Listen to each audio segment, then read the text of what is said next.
Our mum always wanted things to go just right, as it should be. She had high standards, a long detailed memory, and a strong sense of right and wrong. There is a saying, when a person dies, a library is burnt down. Mum is our reference library, and that door now closed. So who was Myrtle? Mum was born Ella Myrtle Taylor on the 7th of May 1929, the youngest of 5 children. Her parents were Manny and Anna Taylor. All her life, in official documents, Mum was called Ella, but to her family and friends, she was always Myrtle. Family lived in London, and at the age of 12, when the war was in full rage, she was evacuated to Cambridge. This was not a happy time for her, and she'd never been away from the family home. In Cambridge, she was the first Jewish person that the new family had met. She was the only one in her class at school, and she received many anti-Semitic taunts. This was difficult to hear for a 12-year-old. After the war, the family had moved to Southend. Mum started work and socialising and went to the local 106 club, where she first met our father. They were engaged when she was 17 and married on the 31st of August 1947, when she was 18.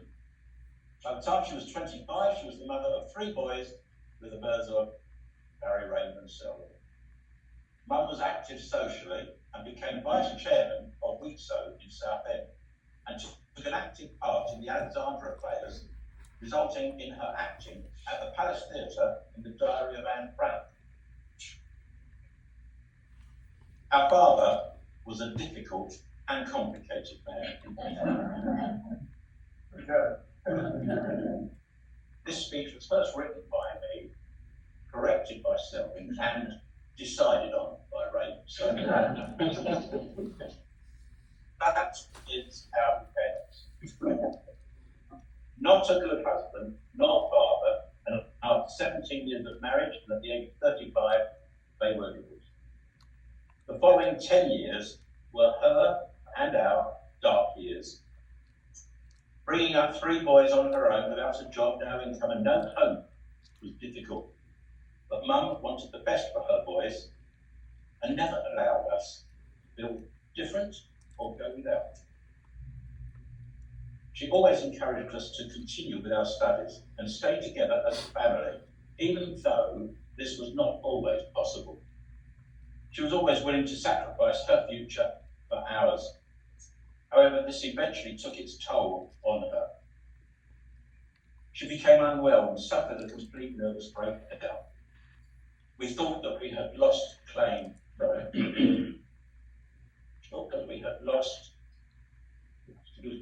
We had a stroke to 5. I haven't got time for. Hang on a second.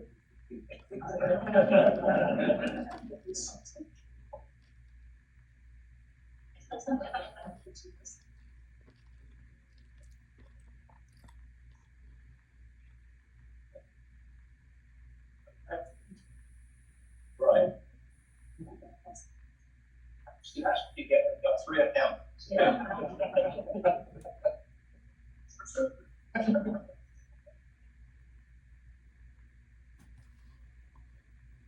Thought that we had lost her then, but 60 years later, here we are, still reflecting on her life. After 10 years and seeing her boys' lives and careers start to bloom, blossom, Mum started to recover, even enough to take on a voluntary role as a consultant with Samaritans, a suicide prevention charity. And as such, she became a poacher turned gamekeeper, which undoubtedly helped her recovery. Then along came Stanley Hyman. She used to call him a rough time, but to us, he was our knight in shining armour and represented the father we should have had.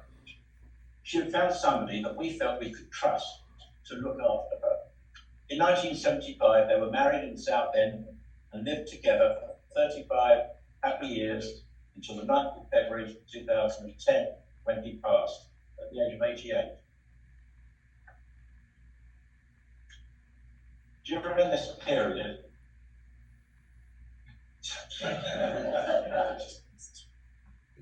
no, it's all on paper. I've got paper right now.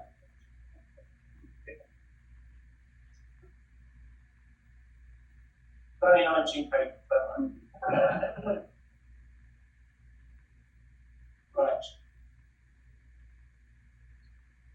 Right, after pause.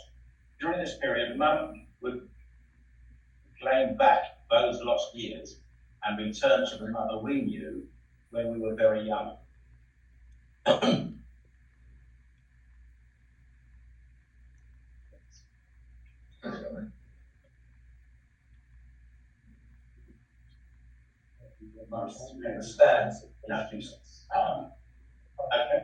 And Stan introduced us to his sons and our stepbrothers, Brian and Jeffrey, and now to their lovely families. Mum never really fully recovered from losing her Stan and expected to go before him. However, since Stan's passing, there have been over 20 additional descendants that Mum had the pleasure to welcome to her family and enjoy life. A few personal vignettes about Mum.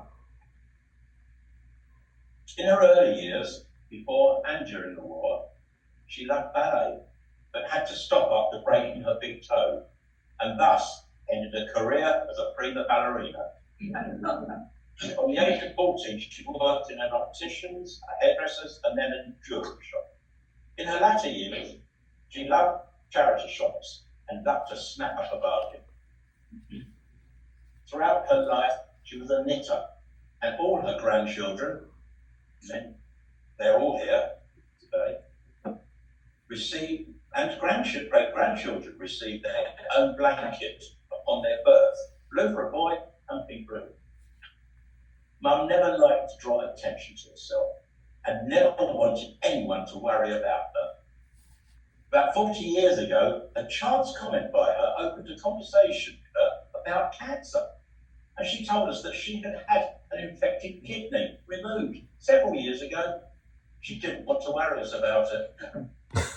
In her later years, she would express her amazement that she had lived to see her 3 born children as old age pensions. And she'd always pull me to one side and say, "Do you know how old my son is?" And she would always take pride in the educational, artistic career and other achievements of all her grown family, now amalgamated with Stan's. She possessed a wonderful ability of listening to and solving other people's problems. And many was the time that friends and relatives, and in particular us, listened to her wise words. She always knew what was just right and as it should be. In her last few days, she admitted that the only thing she could not fix was herself. But the best things about her was her sense of humour, which bounced off of Stan. They were kindred spirits, able to finish each other's joke. That humour will be missed by those who truly knew her. Mum had been living at the Parklands Care Home at Chelsea for the last 4 years. We cannot thank the nursing and care staff of the home enough.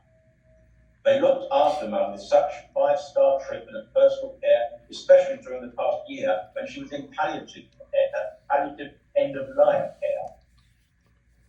She has astounded the home and us with her will to live.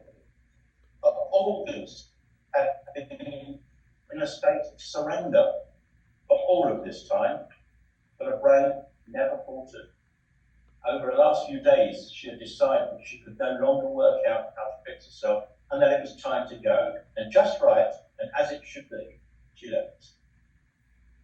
We were always concerned about what we can say that is meaningful about her legacy. To sum up, Mum. And then it hit us. We thought that we had made our own decisions of what business to go into, all accountants.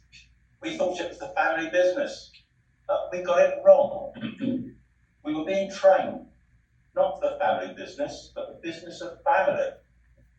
Mum has been educating us for all of our lives in how to do it, and how to do it right, just right, and as it should be. The Jewish saying, may her memory be as of a blessing, is an apt one. And the fact that her children, grandchildren, and even some great-grandchildren, along with the large number of other relatives and friends that are here today, in person or in Zoom, is testament to this. We want to finish by saying to Mum, we love you.